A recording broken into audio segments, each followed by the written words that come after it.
Beer to Whiskey Studios, high atop Barley's Taproom in downtown Greenville, South Carolina. I'm Russ Heaps, and welcome to this episode of Big Jon and Five.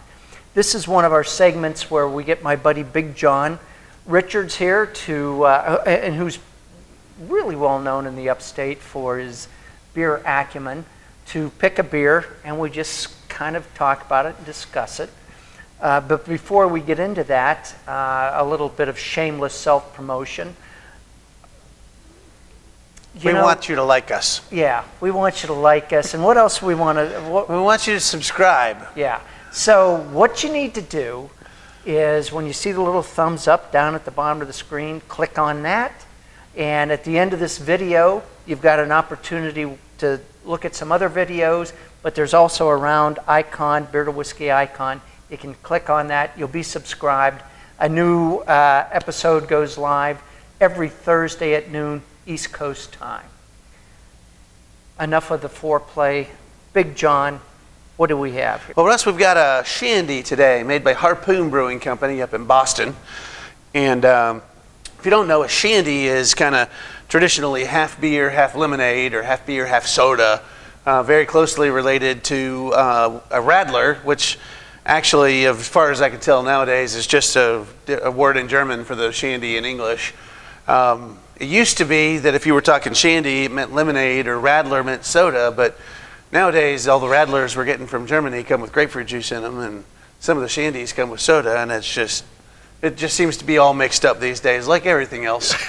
So what this one is a pink lemonade Shandy at 4.5% made in the brewery.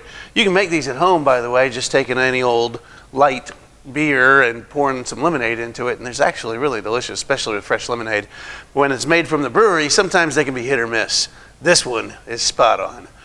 It's super refreshing, really light. You get that tart pink lemonade citrusy thing going on up front, but then it turns into a beer in the finish, which a lot of them don't do. It finishes kind of dry and a little bit spicy, and it's really, really refreshing. And I'm going to demonstrate that when I pick mine up to take a sip, because it's probably going to be half gone when I do. Well, let's go ahead and give it that's what we should do. The old college try? Yeah.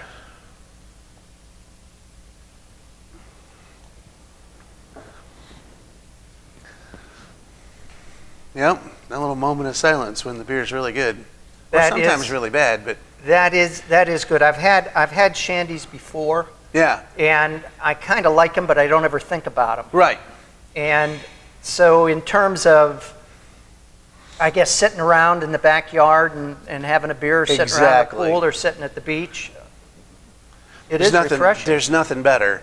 I mean, you get into, and you got to, on a day like that, you got to have something that's light on the alcohol.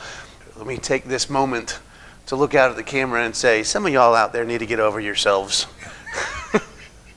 I have. This beer, these kinds of beers can be really delicious, and if you're going to drink 9 of them, you don't want something that's 10% alcohol. It's just going to be flopping around in the bottom of the boat. It doesn't do you any good. Exactly. So get something that's, lighter on the alcohol, that's refreshing, that's clean. These like Gosa, the sour stuff. And that's one of the reasons why we struggle so much against light calorie beer, is that on a hot day, it's hard to beat it. I mean, you're gonna drink a bunch of them, so you can't have something really big. So a lot of this stuff coming from craft brewers makes people like me really excited that we can have something that's a little more flavorful, but still very light and delicious. So what did you say the alcohol was? 4.5? 4.4. 4.4. Which I think is a shade lighter than Bud Heavy, and just a shade bigger than Bud Light. Yeah. Yep. Wow. You could drink a few of these. Right. And still get up and walk away. Yeah, still walk. It still function. Right.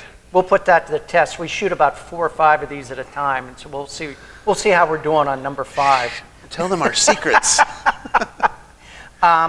I know we've had a Harpoon beer before, but let's talk a little bit about the brewery. Where's one of the breweries that's still independently run, and it's not a few breweries anymore. There's almost 5,000 breweries in the United States now, so the vast majority of them are independent. But you get those few that sneak in that you're like, oh, that used to be a real small scale brewery, and now they're owned by blank. But these guys are totally employee owned. They've got 2 pubs. I believe one's in Boston. I believe one's in Vermont, but I don't remember exactly where. But they are real proud to be a small brewery just on the East Coast, brewing really quality stuff that's kind of nationwide, but still small footprint. Well, it's pretty tasty, I think. Yeah, marvelous stuff. And why wouldn't you want something like this? I can't Especially imagine. as your first beer of the day, since you let the cat out of the bag. I can't imagine. All right. I can't imagine. Yeah, this is good. Anything else we should know? I think we've pretty much covered all of our bases on this one beer. All right. If we're going to try and get it into 5 minutes, I think we probably scored on this one. 5 minutes, 10 minutes. It's, All right, my friend. Well, here's to it. Yep. See you next time.